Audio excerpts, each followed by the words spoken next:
السلام علیکم. محمد صدیق اپنا پروگرام پولیٹیکل ڈائریز کے ساتھ حاضر خدمت ہے. 8 اکتوبر 2024 اور منگل کا دن ہے. چیزیں بہت تیزی سے آگے جا رہی ہے، لیکن کمال کی بات ہے پاکستان میں دو ہی زیر بحث موضوع رہے. ایک فلسطین کے حوالے سے آل پارٹیز کانفرنس کا، اور دوسرا علی امین گنڈا پور. علی امین گنڈا پور غائب ہو گیا، کیسے آیا، کیسے رہ گیا، یہ ہماری بریکنگ نیوز رہی. اور ان کو ہٹانے کے لیے پشاور ہائی کورٹ میں درخواست بھی دائر ہوگی، پتہ نہیں کس قانون کے تحت دائر ہوئی ہے. میں کوشش کروں گا وہ بھی بیک گراؤنڈ پہ آپ کے سامنے میں رکھتا چلوں. کچھ اور ایشوز ہے جس پہ گفتگو کرنے والی ہے. اور رکن اسمبلی جو ہیں عادل خان بارزئی نشست خالی قرار دے دی گئی. اب یہ پتہ نہیں کیسے کہہ دی ہے. اور چلیں میں آپ بتاتا ہوں. ایک علیمہ خان اور عظمیٰ خان کا 1 روز کا جسمانی ریمانڈ منظور کر لیا. یعنی یہ لکن چھپائی کا کھیل کیا ہو رہا ہے. اور اسلام آباد میں خیبر پختونخوا کو ہاؤس کو سیل کر دیے گا. یہ اختیار کہاں سے آ گیا اپنا اسلام آباد کی انتظامیہ کا؟ یہ چیلنج ہوگا، وہ آپ کے سامنے آ جائیں گی. اور آل پاکستان بکلا کنونشن کی قرارداد منظور ہوگی. علی امین گنڈا پور میں نے تفصیلی بات کرنی ہے. پہلے ذرا آل پاکستان بکلا کنونشن کی جو قرارداد منظور ہو گئی ہے، اور اسلام آباد ہائی کورٹ بار، اسلام آباد ڈسٹرکٹ بار، اسلام آباد بار اور آئینی عدالت کے قیام کو مکمل طور پر مسترد کر دیا گیا. اور کھل کے حامد خان صاحب بولے. پہلے بھی ہم نے کہا تھا ہمارے پروفیشنل گروپ کے سربراہ ہیں، اور وہ لوگ اس کو اپنے اینگل سے دیکھتے ہیں. بکلا کی سیاست اور ہے. انہوں نے پولیٹیکل انجینئرنگ سے کہا یہ بات آگے بڑھ گئی ہے، اب جوڈیشل انجینئرنگ کی جا رہی ہے. کھلے عام عدلیہ پر حملہ کیا ہے، کسی صورت نہیں ہونے دیں گے. سیاسی جماعتوں سے بالا تر ہو کر ہم وکیل جو ہے میدان میں ہوں گے. کوئی متبادل آئینی عدالت جو ہے نا وہ بڑی وضاحت کے ساتھ بتاتا چلوں، وہ وکلا کی لاشوں سے گزرنا ہوگا. اور متوازی نظام ہے یہ، ہم قبول نہیں کرتے اس بات کو.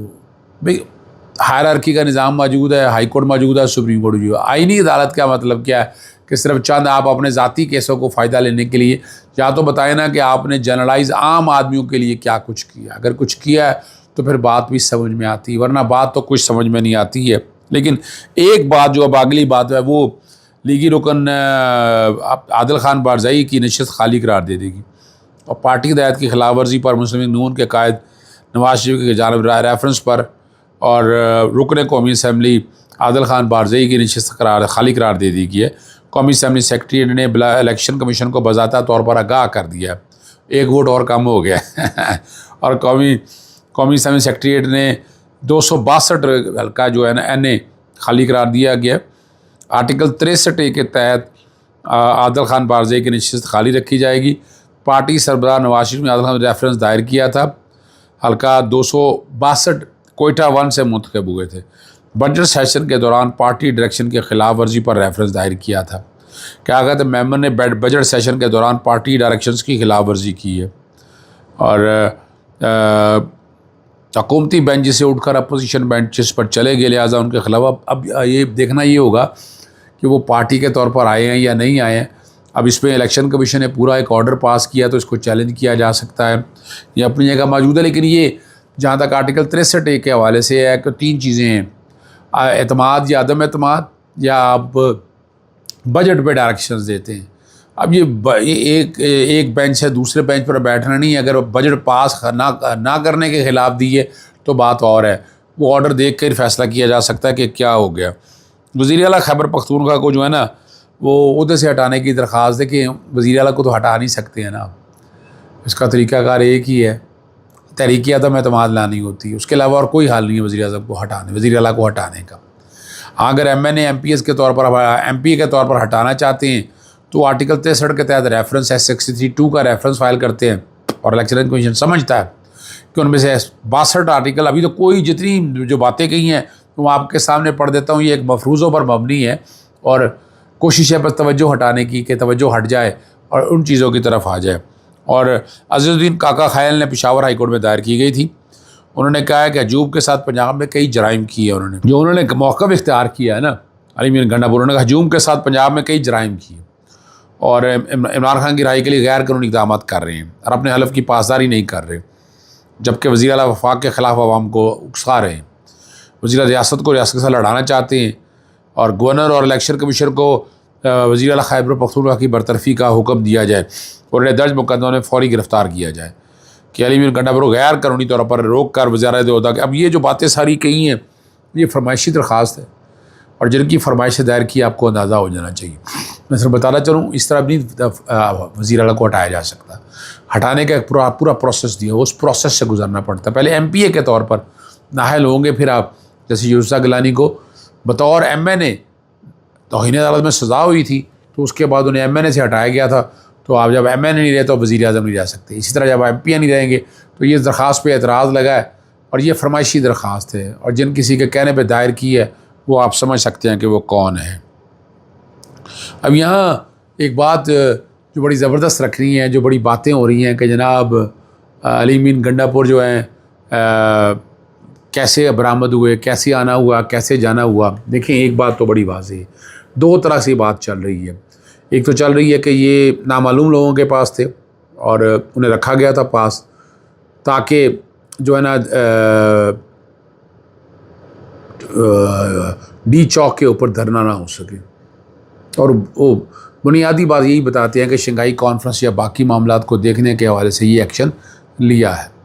اب یہ تو گنڈا پور بتا سکتے ہیں یا عمران خان صاحب کو پتہ ہے پابندی لگا دی انہوں نے 18 تاریخ تک. تو اور یہ اس کے ساتھ ساتھ ایک اور بات بھی جوڑی جا رہی ہے کہ جناب تاریخیں دیکھیں جی, اس وقت تک یعنی حالات جو چل رہے ہیں ان حالات کو سامنے رکھتے ہوئے عمران خان صاحب کو 190 ملین پاؤنڈ میں سزا دینا چاہتے ہیں نا, حالانکہ کیس کوئی نہیں ہے. تو اس میں ایڈجرمنٹ کی درخواست دی اور وہ یعنی تمہیں ایسی کیا ہے, تو گولی کے طوفان کی طرح پر یہ معاملہ چل رہا تھا. لیکن یہ کہا جائے کہ یہ کوئی ڈیل کا نتیجہ, کوئی ڈیل شیل کا نتیجہ نہیں ہے. ڈیل جنہوں نے کرنی ہے انہوں نے بیک فٹ پہ جانا پڑنا ہے اور بیک فٹ جائے بغیر گزارا نہیں ہے. قومی حکومت کی باتیں چل رہی ہیں اور اسی طرف لے کے جایا جا رہا ہے, لیکن وہ ریگین کرنا چاہتے ہیں. جو ہماری نامعلوم طاقتیں ہیں یا اسٹیبلشمنٹ ہے وہ ریگین کرنا چاہتی ہے کہ اور بہت بری طرح پھنس چکی ہوئی ہے. تو یہاں یہ بھی یعنی اگر مان لیں علی مین گنڈا پور کسی سفارش کے ساتھ گیا یا مل کے آیا یا گیا ایسا, تو پھر اپنا خیبر پختونخوا کا اس سیل کیوں کیا جا رہا ہے, تعذیبی کارروائی کیوں کی جا رہی ہے, یہ سمجھنے کی باتیں ہیں نا. علی مین گنڈا پور 12 اجلاس سے ہو کر جیسے بھی وہاں پہنچا ہے, ہم پتہ نہیں اس کو کیوں سمجھ بیٹھے ہیں کہ یہ بہت بڑا کوئی عام معاملہ ہے. کوئی آپس میں اگر چلیں فرض کریں اسٹیبلشمنٹ سے بات ہو بھی رہی ہے تو پازیٹیو بات ہے نا, لیکن ابھی اسٹیبلشمنٹ سے بات ہو نہیں رہی, یہ ثبوت ہے اس بات کے. لیکن ایک بات میں بتا دوں آپ کو کہ کہیں نہ کہیں چیزیں بیک پہ آئیں گی, اور یہ میں نے آپ کو سپتمبر اور اکتوبر کا میں نے کہا تھا, اور یہ فیصلہ ساز دن چل رہے ہیں کہ کہیں نہ کہیں چیز واپس آئیں گی. عمران خان کو مزید آگے آپ ڈریگ نہیں کر سکتے. یعنی یہ جو ڈی چوک کے دھرنے کے والے سے جو پرچے دیے ہیں, جعلی پرچے ہیں, جھوٹے ہیں, فراڈ اور فریب پر مبنی ہیں. اس میں بہت سے لیڈرز کے مختلف جگہوں کے اوپر یعنی لاہور سے باہر بھی مقدمات کئی درج کر دیے گئے ہیں اور ان میں نام لے دیے گئے. اور اب وہ موقع آ گیا اب چیلنج کرنے کا کہ ایک وہ کوئے کی ایک ہی ایف آئی آر ہو سکتی ہے, بار بار ایف آئی آر, لیکن یہاں پر نام دے کر تقریباً ہر لیڈر کی ہر ضلع کے اندر ایف آئی آر میں نام درج کر دیا گیا. تو علی مین گنڈا پور کو بیک فٹ پہ لے جانے کے لیے یہ کوششیں کر رہے ہیں. ابھی جب تک عمران خان سے ملاقات نہیں ہو جاتی تو چیزیں سامنے نہیں آ جاتی. باقی وہ قوم کے سامنے ہیں, اگر جو مرضی آپ کہہ دیں. وہاں سے بلوچستان خیبر پختونخوا سے نکلے, ڈی چوک تک گئے, اور میں نے خندقیں تو میں نے بیک گراؤنڈ پہ بھی میں چلا دیتا ہوں کہ خندقیں کھودی ہوئی تھیں اور وہاں راستہ گاڑی کا حال کیا ہے. کوئی ان سے یہ پوچھ نہیں تھا. میں اس بارے میں ڈیٹا لینا چاہتا ہوں کہ جو روکنے کے لیے کنٹینر لگائے گئے, سیکیورٹی بلائی گئی, کتنا پیسہ خرچ ہوا قوم کا, ذرا یہ قوم کو یہ بتایا جائے. آرام سے آ رہے تھے, ڈی چوک میں بیٹھتے, احتجاج کرتے یا چلے جاتے, یا اسلام آباد ہائی کورٹ نے جو جگہ کہی تھی آپ کو وہ جگہ دے رہے تو معاملات ختم ہو جاتے. لیکن آپ نے تو حالات ہی ایسے بنائے ہیں کہ راستہ ہی کوئی نہیں دیا, اور یہ راستہ نہ دینے کی وجہ سے آپ کے لیے حالات یہ واقعات رہے ہیں. تو ابھی وقت سے پہلے انڈر ایسٹیمیٹ مت کیجیے گا. میری گزارش یہ ہوگی, عمران خان صاحب اس حوالے میں جو بات کریں گے, جو وہ بات آئے گی وہ فائنل ہوگی. اب کیا بات ہو رہی ہے, پولیٹیکل انگیج ہو رہا ہے یا کیا ہو رہا ہے, اگر کوئی فائدہ لینا ہوتا تو علی مین گنڈا پور کے اگینسٹ یا خیبر پختونخوا اس کے اگینسٹ کوئی کارروائیاں نہ ہو رہی ہوتی. کارروائیاں اس بات کا ثبوت ہے کہ کوئی ڈیل نہیں ہے. ہاں یہ ایک بات چل رہی ہے, شہباز شریف فارغ ہے اور اسرائیل کے معاملے میں جو کھڑے نہیں ہونا چاہ رہے تھے اب وہ آنکھیں کیوں دکھا رہے ہیں کہ وہ امریکی وغیرہ جنہوں نے پیسے دینے تھے انہوں نے تو پیسے دیے نہیں ہیں. اب وہ بتانا یہ چاہ رہے ہیں کہ ہم بلاک اس میں جانا چاہتے ہیں, چائنا کے بلاک میں یا دوسرے بلاک میں جانا چاہتے ہیں. تو یہ مشکل کام ہے, لیکن یہ چیزیں یہ راہ کا تعین کر دے گا. پاکستان کبھی بھی امریکہ کے ساتھ جا کر فائدے میں نہیں ہونا. ہم بڑے کلیئر ہیں کہ یہ رشیا کے بلاک کے ساتھ اور چائنا کے بلاک کے ساتھ رہیں گا تو زیادہ فائدہ ہے اور ایڈوانٹیجز زیادہ ہوں گے.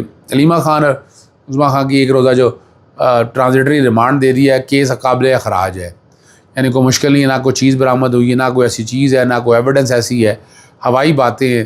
لیکن وجہ کیا ہے؟ تکلیف دینا ہے. تو تکلیف اب کتنی دیتے رہیں گے آپ؟ تکلیف تو اب چیزیں بالکل منطقی ہیں, جام تک پہنچ چکی ہیں, بہنیں بھی کھڑی ہیں, پورا خاندان بھی کھڑا ہے. اجازت چاہتا ہوں. السلام علیکم, اللہ حافظ. پاکستان زندہ باد.